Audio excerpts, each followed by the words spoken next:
coming up. It's okay, because we've all got managed conflicts. You leave the room when it's yours up, I'll leave the room when I'm up, and you leave the room. It must have been tough to get quorum there since so many of your directors were conflicted.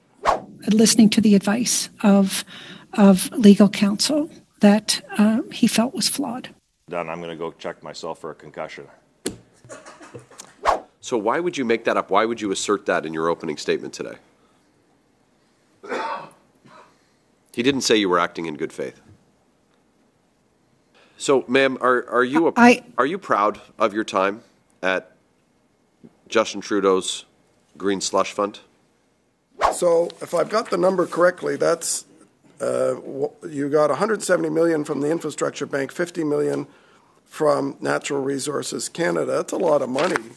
Outside of that, it appears to be very profitable to be connected with these Liberals and be on the SDTC board and to do their bidding so that other Liberals can get money. And then in return, in other government organizations, your projects got money. It's a lot of taxpayer money. This guy's garage. Like and subscribe. This is we're welcoming Annette Vercheron once again to the committee, and thank you for being here, Ms. Vercheron, this afternoon for this first meeting of the parliamentary session. And as you're aware, you have 5 minutes for your opening comments. Without further ado, I'll yield the floor to you. Ms. Vercheron, when did the minister's office approach you to consider being the chair of SDTC? I don't know exactly the date. It was a couple of times I think he spoke to me about this, as did his policy advisor, I believe, as well. You're referring to Minister Baines? Yes, Minister Baines. They called you to see if yes. you would do this.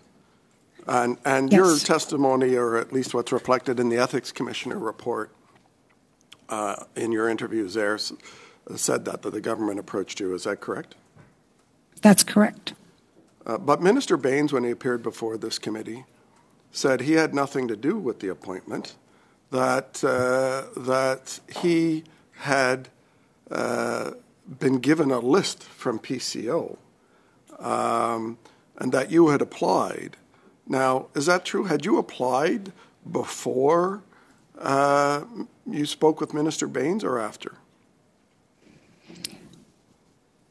Mr. Chair, I never applied for the position of the chair of SDTC. Thank you. Thank you. Thank you. That clarifies a lot of things about Minister Baines' testimony here and the cover-up on this. So now with regard, if I could ask you a few questions. Well, I appreciate that you appreciate the Conflict of Interest Commissioner's review, very narrow review of the circumstances. The Conflict of Interest Commissioner just testified here that actually he didn't cover all of the conflicts that were identified by the Auditor General in her report. Indeed, he did not say that there were two. They confirmed here there were 24 instances of conflict of interest for yourself, not two. Do you agree that you had a conflict of interest at least 24 times? Mr. Chair, I accept the Commissioner's findings. Just as he accepted in his report that I acted in good faith on legal advice and established board practices that predated my tenure. Yes, and we have testimony from the former president, Leah Lawrence, who said before this committee that when she tried to improve the governance structure and governance policies, that you as the head of the board and the board itself rejected those attempts. Mr. Chair, I do not recall those conversations. So on the conflicts that were outlined by the Auditor General, the Auditor General took a sampling over 5 years of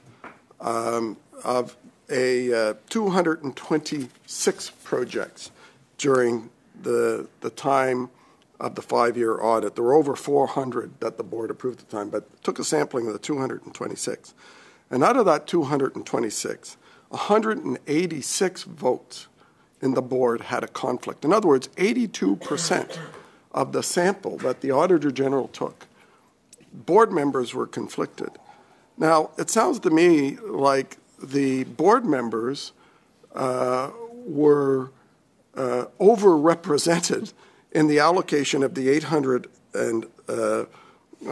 million, roughly, $836 million that those votes represented. 82% were going to conflicted board members. So we've had, again, testimony here before the committee that when you were appointed with a managed conflict, the first chair in the history of the SDTC to have a conflict and appointed to the chair of this board, that the culture changed. In fact, fellow board members and the former president testified that one board member said, oh, we can manage conflict, so I'm going to bring some projects back. So isn't it true that your leadership created a culture of conflict of interest that led to 82% of board members receiving a vast majority, over $330 million, to their companies that they were conflicted into? That wasn't happening before. So while you say it was done innocently, when 82% of board members, including yourself, are voting for things that you have a conflict of interest, that doesn't look innocent. That looks like a plan.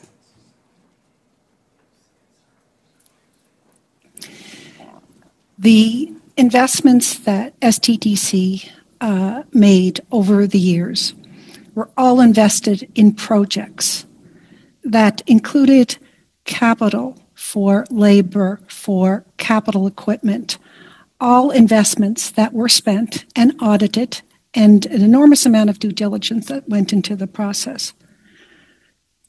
Are you telling me that the few board members that were on that board, 9 were identified by the Auditor General that had conflicts of interest, that those 9 represent 82% of the invested interest in green technologies in Canada?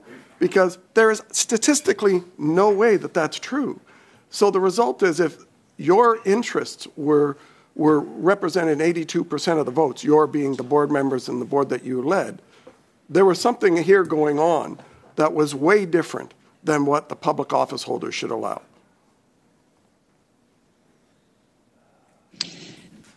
The decisions, the STDC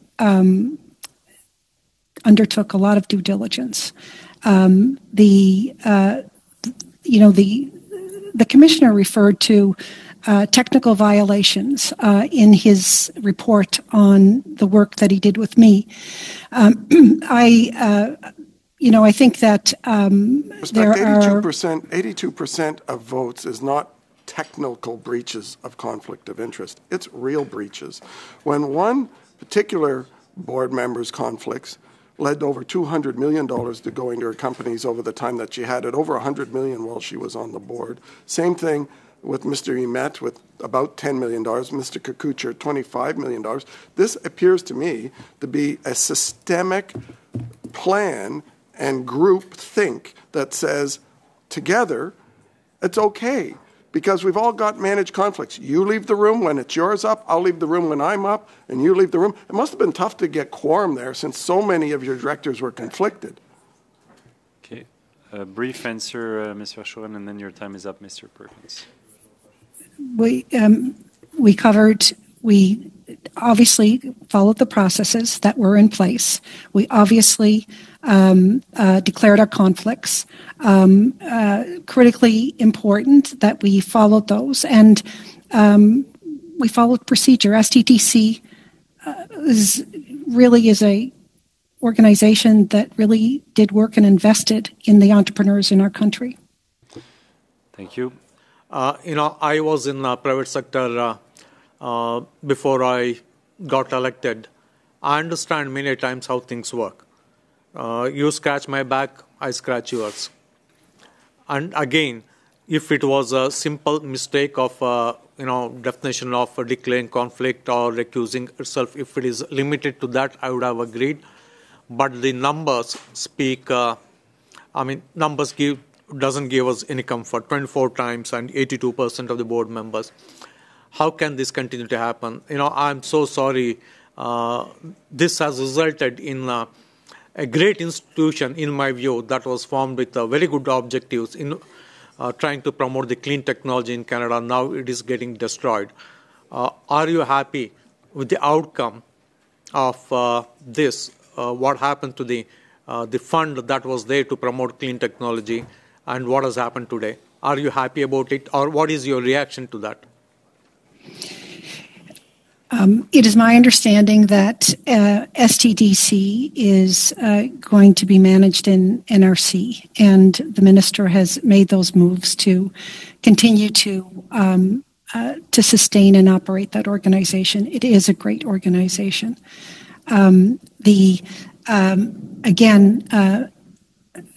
We are aware that there are investigations going on today to dig into this area and to look at the processes at STTC and how those investments were made and how those conflicts were declared. A tad shocked by your opening remarks. In fact, very shocked. When one reads the Conflict of Interest Commissioner's report, when a normal, intelligent, smart person reads such a report, it can't be interpreted in any other way than as an indictment on you, on your management, on your poor judgment, and essentially it ends up eroding the public's confidence in the government's management of these kinds of programs and organisations. Now, when you said you accepted the report and its conclusions and findings, it's almost as if you're expecting to be congratulated that you were acting in good faith. Perhaps it's like you've latched onto the 3 positive lines in the report and stopped there. But there were 24 violations. Should you be being congratulated on the basis of that? Je vais vous expliquer pourquoi je vous pose. Now, let me explain why I'm asking this question. You've opened up a dialogue here by saying that you agreed to the findings of the report, and at the end of the day, this is a positive outcome, that you acted in good faith in all of this, and you don't seem to be inclined to accept any personal error on your part. Did you violate the Conflict of Interest Act on at least 4 occasions? I'm not talking about your intentions here. Evidently, your judgment is questionable. Did you violate the Conflict of Interest Act on at least 4 occasions? Mr. Chair, I accept the findings of the Commissioner's report. Absolutely. And it was clear that in a number of cases I abstained where I should have recused myself. Another situation with the COVID payments, I should have I relied on legal advice that was not in the view of the Commissioner appropriate. And so those, I recognize that those things I certainly accept the fact that I should have done better or could have done better. And has that occurred many times, that you've violated the core basic conflict of interest rules based on improper or erroneous legal advice? Is that a frequent occurrence, Ms. Vercheron? Now, in the business world, I'm from the academic world, but in your particular community, is this a kind of a regular occurrence, or is this a unique and singular occurrence? Mr. Chair, this has not happened, to me in my past.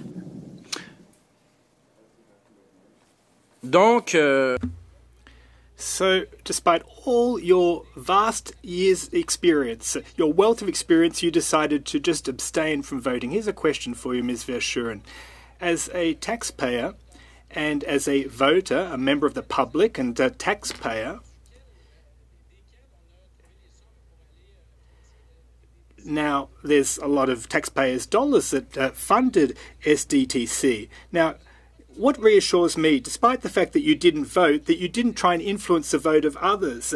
On occasion, I've abstained from a vote in the House and yet participated in a debate. So how can I get any assurance that if I understood it after 3 years in politics, how is it that you couldn't wrap your head around that?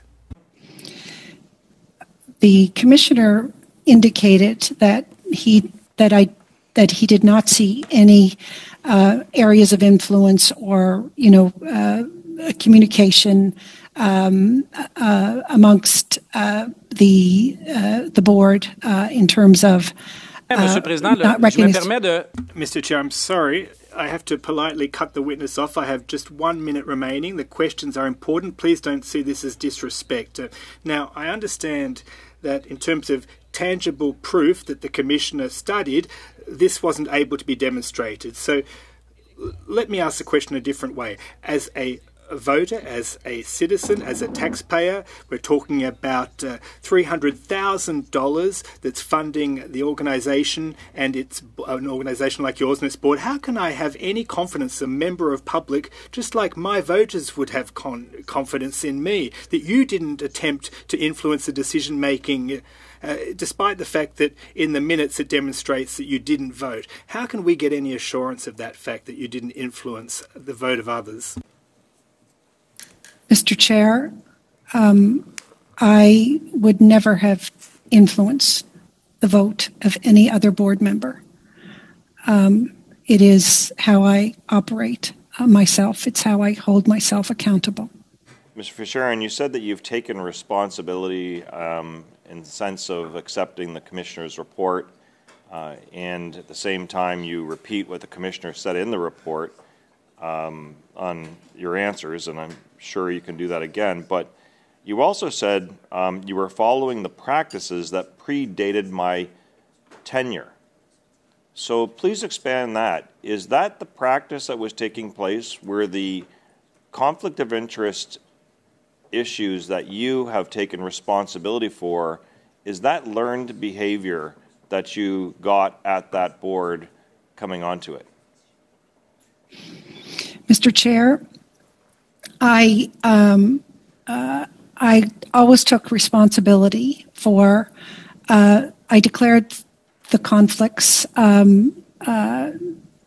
judiciously. And in some cases, I abstained where I should have recused myself and left the room.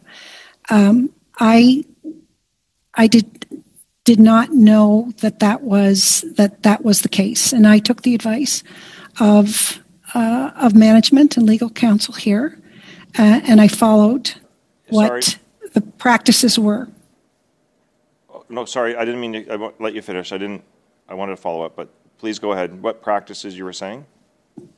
So I followed the practices that management and legal counsel advised me in terms of how we were to deal with these conflicts of interest. So can you explain the inconsistencies of your voting versus that of somebody else? Like at the boardroom, are you spending enough time together, you're familiar with each other in your own lives? And I understand from previous testimony that I asked, there was actually social behavior going on with the board. So I assume that you all knew each other fairly well enough. And you said that you're following practices that predated your tenure. So that means what information did you have about the previous board and their members and their voting practices?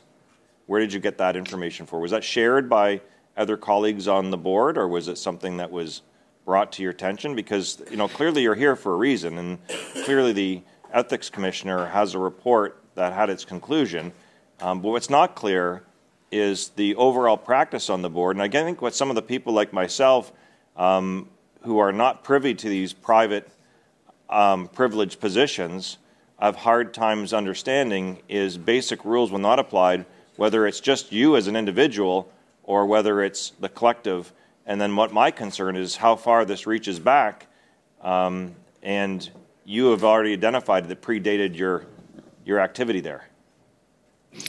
Mr. Chair, When I joined the board of STDC,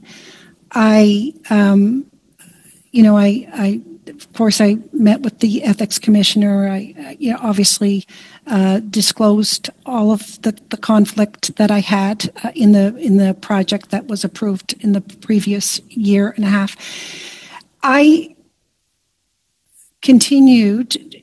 There was no indication that I never saw a situation where board members talked about specific projects. There was governance. The project and review committee would meet after an extraordinary amount of due diligence.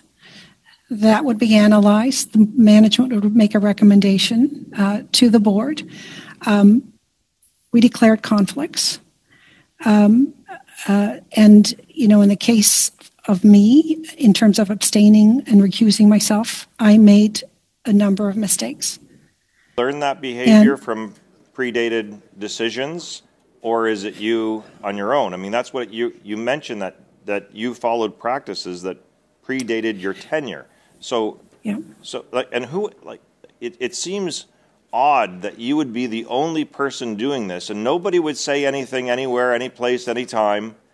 And it seems odd that you claim that you have a consistency with regards to your practices, but they went into the abyss on this particular matter. And it concerns me because the ethics commissioner was here saying that your model is actually a good model. That's what he said when he was here. So the bigger concern I have is the governance system in place in general across these boards and appointed positions and places of privilege. And then if you could just be really clear here, is this learned behavior that you got on SDTC because you mentioned that it predated you, or was it just this lapse at this point in time, and are you isolated alone by the only one that did this?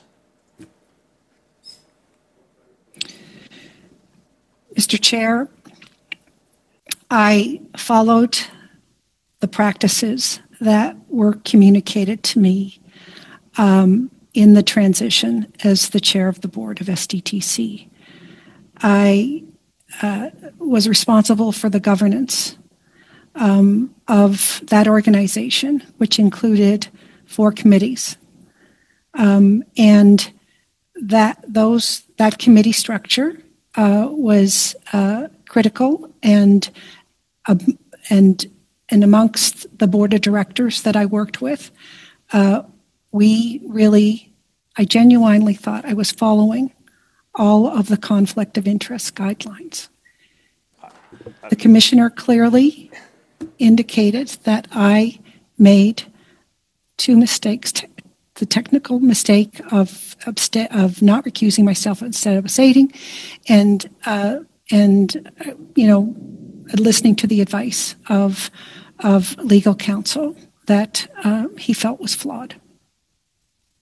Done. I'm going to go check myself for a concussion. Okay. Thank you, Mr. Massey, Mr. Vercheron. Mr. Perkins, floor is yours.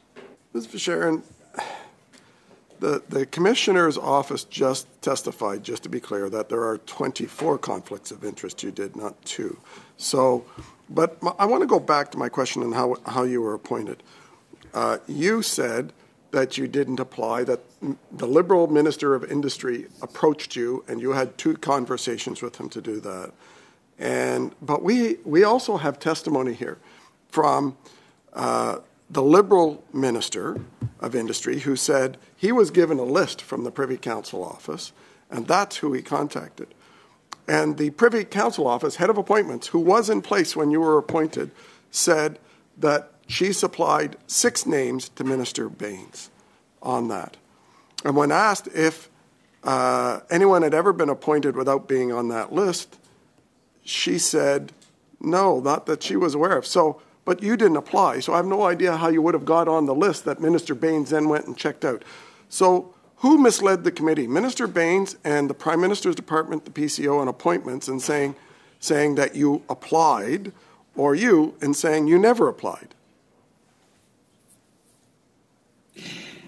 Mr. Chair, I believe the situation was that there was indications that I was requested to consider to be an applicant to this. I'm sure that the Privy Council office would have looked at a number of applicants. I would expect. Okay. Ma'am, let's move to a different question. In your opening statement, you said repeatedly that the Ethics Commissioner said you acted in good faith. So are those your words or his? Because I looked through his report. I read it before, and I trust you did too. It says good faith in there one time, but it's not in this report talking about you being found guilty of this corruption. But it's not, that good faith phrase isn't about you. So why would you make that up? Why would you assert that in your opening statement today? He didn't say you were acting in good faith. Mr. Chair, we just heard from the Commissioner, and I accept his findings. Okay. So, ma'am, if you accept his findings, you'll recognize that in his findings, he didn't say that you acted in good faith. How many Canadian tax dollars were given out in conflicts of interest by Liberal-appointed board members at Sustainable Development Technologies Canada? How much money? Just the number would be helpful. The total amount of money? Yeah, the Auditor General pegged the number at $330 million given out in conflicts of interest. Do you dispute that number? The Auditor General stated that number. It's obvious that that is accurate. So you agree? So, ma'am, are you proud of your time at Justin Trudeau's Green Slush Fund? It's a yes or no question. The investments that STTC made into the clean tech industry has had an enormous impact on proud? Canada. I'm very proud of the work that STTC has done, yes. Are you proud of the $300 million given out in conflicts of interest? Are you proud of the 24 instances of your own conflicts of interest? Are you proud that you used your position to help enrich yourself and your friends? Again, I accept the Commissioner's findings. I recognize that there were two things that I could have been approved on in terms of that designation of recusing versus abstaining. Okay. So I've got about 30 seconds left. I've got to say I'm not sure what's worse, that you didn't report the governance issues and demand change as chair of the board, or that it seems like you don't really think that you did anything wrong. So I have one question to finish my time. When will you return the money that you took from the Green Slush Fund? Mr. Chair, I've been accountable, and people in public service in these positions need to be accountable. And I have been involved with 4 different reports. I have made myself available. None of these experts come to that conclusion. And again,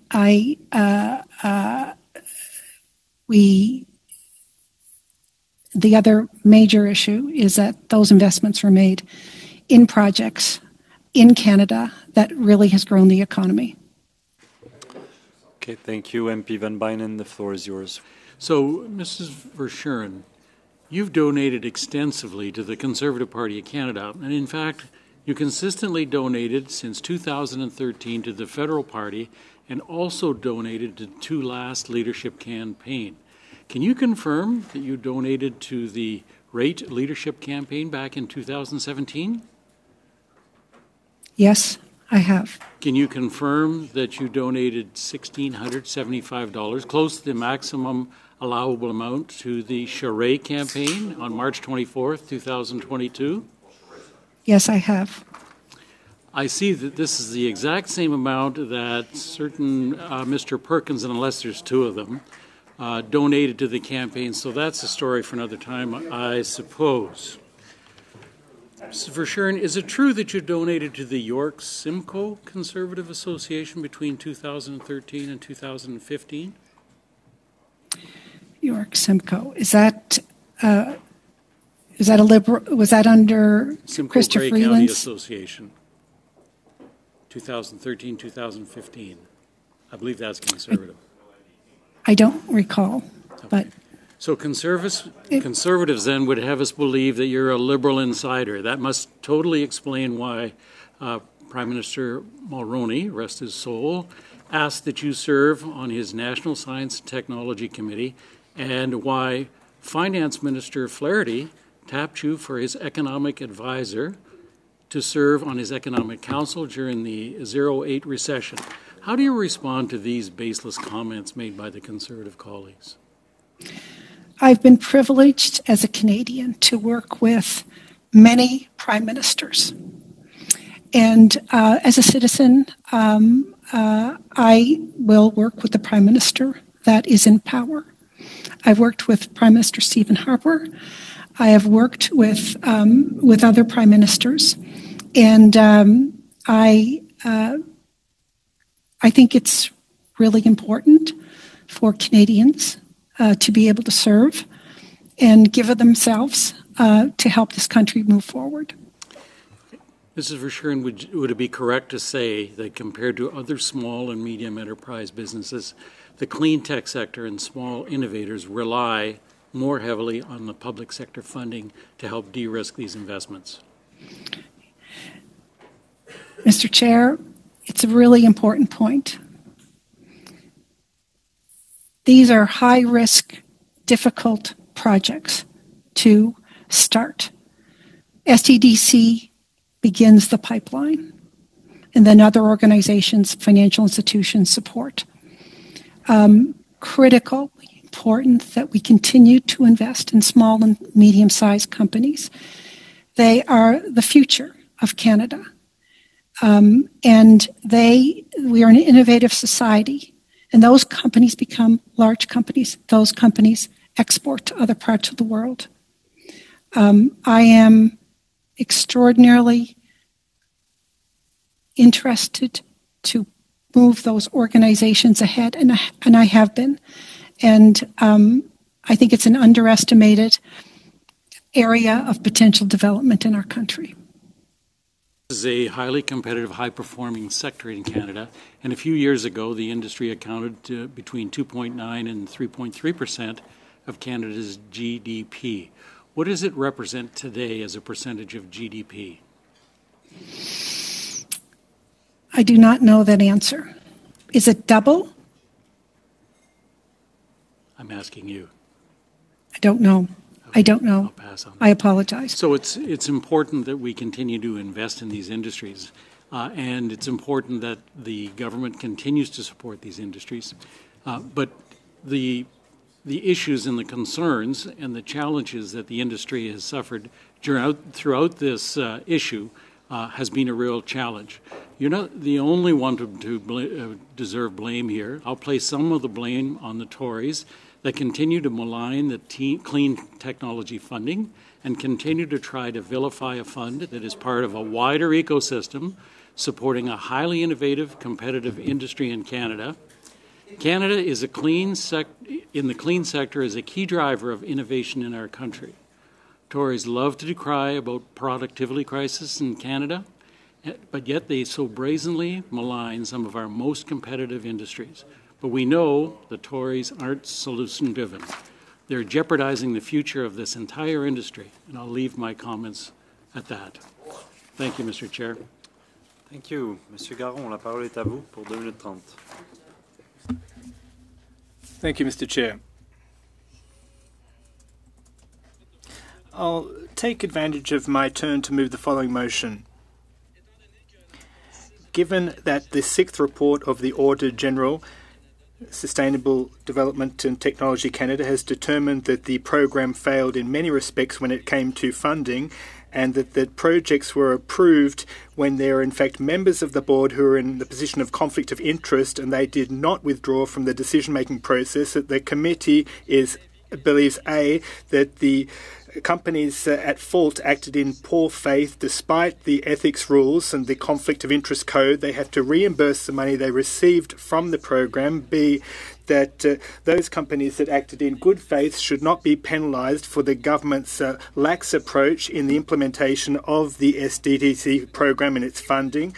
Consequently, the committee proposes that the Auditor General write up a list of companies at fault that acted in poor faith in violation of the Conflict of Interest Code. Thank you very much. Garon, est-ce que la motion a été Has this motion been circulated in both official languages? Well, obviously everyone understands French, but we're working on that right now, and it's on its way, especially for Mr. Genereux's benefit. Well, in the meantime, since the motion hasn't been distributed in both official languages but will be in short order, I propose that we suspend for a couple of minutes so all members can get the motion. Mr. Massey? I was just hoping perhaps I could use my 2 minutes to get something that I would like done. It is separate to this, but I have limited time. But if I could do that, that would be appreciated. Mr. Massin, I'm positive we'll have the time to get to you. I think it's probably best, given that there is a motion on the floor, that we deal with this one first. Okay. And then we come to you. But you're next on the list, so... Okay. Yep. So we'll briefly suspend just the time that the motion... Hey, Monsieur Garon, juste pour être sûr, vous présentez votre motion. Vous la... Mr. Garon, you're moving your motion, right? Yes, and I apologise, but I'm not as au fait with procedure as some of my Conservative colleagues. But given that this is a topic at hand, we can debate it. Out of courtesy, I think that we can just suspend for a few minutes, indeed. Well, perhaps we could proceed with questions as it's in the meantime while it's being translated. How much time do you think it'll take to get translated?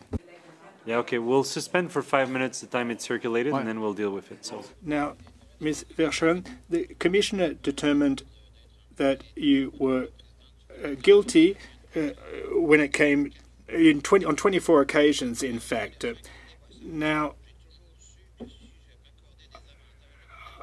if I benefited from the money invested by others, I would know right off the bat that I was doing something that was improper. How is it that with all of your vast experience that you were not aware that you were acting improperly?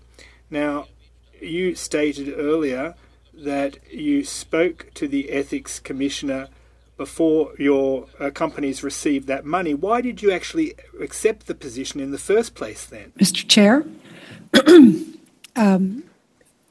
in terms of your question on recognizing that there were conflicts, I established that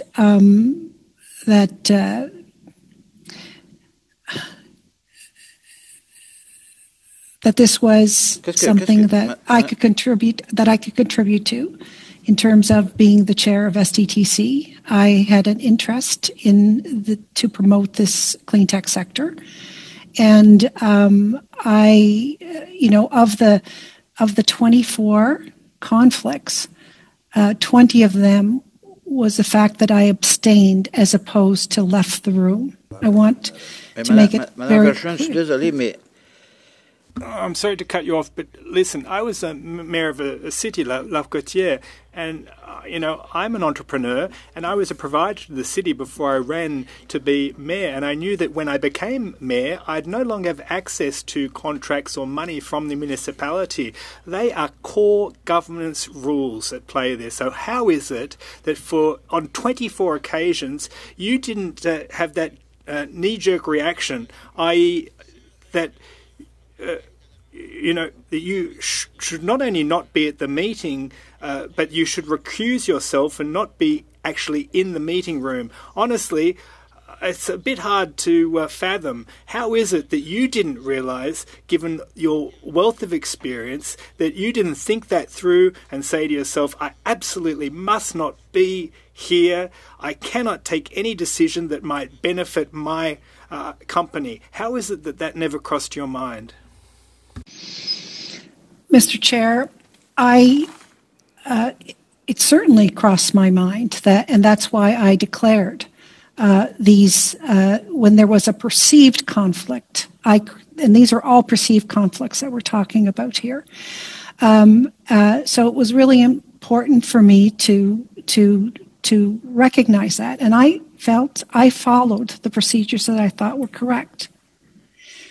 Madame, vous avez dit tantôt que... Sorry to cut you off, but I said to you earlier that you had a counsel who gave you advice to ensure that you wouldn't be in a position of conflict of interest. And apparently it's that legal counsel's fault, or those lawyers, I don't know if there are a number of them, but it was their fault because they misled you. But let me repeat what I said earlier. Now, I know what it means to be in a position like you. You're a smart woman, Ms. Vercheron. How is it possible that it didn't cross your mind? You didn't realise. I've been on a number of boards, including the Port of Quebec City, where I was also a provider prior to that, or a supplier rather. And I completely stepped aside when I sat on the board because I knew I no longer was entitled to those contracts. So how is it? I can't fathom how you didn't realise that you had no business being there. Mr. Chair,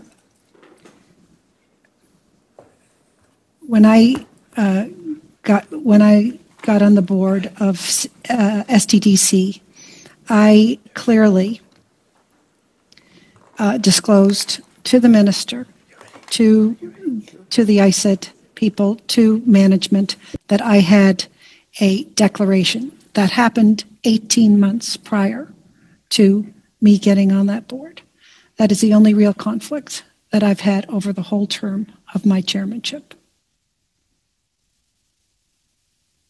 Ms. Vercheron, I have some questions particularly about NR Store, which you are the founder and still owner and chair of the board of, I believe. You've been involved in projects, in particular with NR Store and Hydro Store and Oneida. That project received last year, I believe, $50 million from Canada's Natural Resources Department. Is that correct? That's correct. And that project received $170 million from Canada's Infrastructure Bank? That is correct. And Andre Lise-Matot, the director who served on the board with you at Cycle Capital, but served on the board with you at the Green Slush Fund, she was moved over and appointed by the Liberals to the Infrastructure Bank when that money was finally approved. Is that correct? That is correct. You're the chair of Mars in Toronto, which I believe gets about a third of its financing from the industry department. Is that correct? Yeah, Mars is a non-for-profit organization that does receive money from the federal government and provincial government. It's about a third of your budget. Has Mars, and you chair that, has Mars given NR Store and its project with Oneida Hydro Star any money, taxpayer money?